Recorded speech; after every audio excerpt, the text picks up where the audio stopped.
केला बेचने वाली चुड़ैल। एक बार की बात है, जादूपुर नाम के गांव में करतब दिखाती एक औरत एक रेड्डी के लिए गांव में आती है।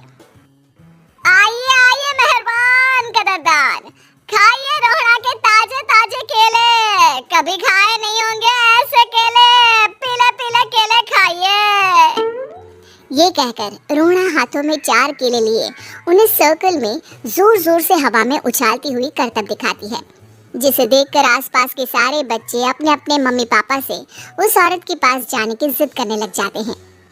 पापा ऐसा तो सर्कस में बॉल से होता है ना, ये आंटी तो केले से कर रही है, चलिए ना पापा देखते हैं। रोहड़ा एक पतली सी तार पर चलती हुई केलों से करतब दिखाती है। आते जाते सभी लोग बाहर रुककर उसके करतब देखते हैं और वाह वाही करते नहीं थकते।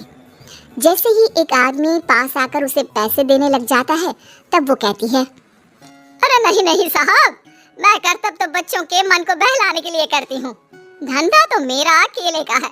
पीछे देखो मेरी रिड्डी, जो भी मेरे केले खाएगा मेरी तरह चुस्त दुरुस्त और तंदुरुस्त हो जाएगा। पता चलता है क्या कि मेरी उम्र 55 की है। अरे पर ऐसे ठंड के मौसम में कोई केला क्यों खाएगा? ये ऐसे वैसे केले नहीं है साहब, ये शरीर में गर्मी देते हैं, ठंड को दूर भगाए, जो भी रोहिणा के केले खाए।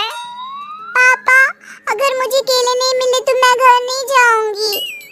तभी उसके पापा कहते हैं कि बेटा केले ठंड में कभी गर्मी नहीं देते, ये सब कहने की बातें हैं, सामान बेचने का तरीका है इनका। पर पिंकी नहीं मानती। मैं केले खाऊंगी। पिंकी की जिद के आगे नत्थू हार जाता है और उसे केले खरीद कर दे देता है। पिंकी खुश होकर केले घर ले आकर खाती है। अब मैं भी करतब करूंगी, कितना मजा आएगा, जादुई केले। पिंकी पहला केला खत्म भी नहीं करती कि वो बेहोश हो जाती है। दूसरे केले से एक काला धुआं आता है और रोहड़ा चुड़ैल बनकर बाहर निकल आती है। मेरे भूतिया केले बच्चे न खाए, ऐसा हो ही नहीं सकता। जादूपुर वालों, कब तक बचोगे? आ गई हूँ मैं रोहड़ा, जिसका कोई नहीं कर सकता सामना। रोहड़ा पिंकी को गोद में उठाकर काले धुएं में कहीं गायब हो जाती है। शाम के वक्त नत्थू घर लौटता है और पिंकी को घर में ना पाकर उसकी माँ से कहता है, माँ पिंकी कहाँ है? अरे बेटा, उसे तो तू सुबह करतब दिखाने ले गया था ना, फिर कहाँ वापस आए तुम दोनों? मुझे लगा तू उसे अपने साथ मंडी ले गया होगा। हे भगवान, मेरी बच्ची कहाँ गई? मैं उसे घर ही तो छोड़कर गया था माँ। नत्थू गांव के घर कोने में अपनी बेटी को ढूंढता है, पर उसे वो कहीं नहीं मिलती। परेशान होकर आके रो रो कर नत्थू हिम्मत हार कर घर लौट आता है। अगली सुबह रोहड़ा फिर से करतब दिखाने आती है और इस बार पिंकी की तरह रोनी केले खरीद लेता है। 50 रुपए दिए थे पापा ने, सारे पैसों के मैंने केले खरीद लिए हैं। अब मैं भी आंटी की तरह ही करतबबाज बन जाऊंगा। यही सोचते हुए रोनी केले खाता है और पहला अकेला केला आधा खत्म भी नहीं करता कि चुड़ैल उसके सामने आ जाती है। मेरे साथ चलने का समय आ गया है रोनी।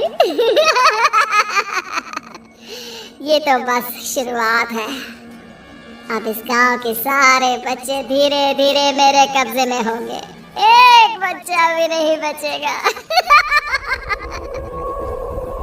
ये कहकर रोनी को गोद में लेकर काले धुएं में अदृश्य हो जाती है। इसके बाद हर रोज गांव में से कोई ना कोई बच्चा गायब होता, पर ऐसा क्यों हो रहा है किसी को भी समझ में नहीं आ पा रहा था। रोज की तरह अपनी बेटी पिंकी की तलाश में नत्थू गांव के एक तालाब के पास बैठा रो रहा था।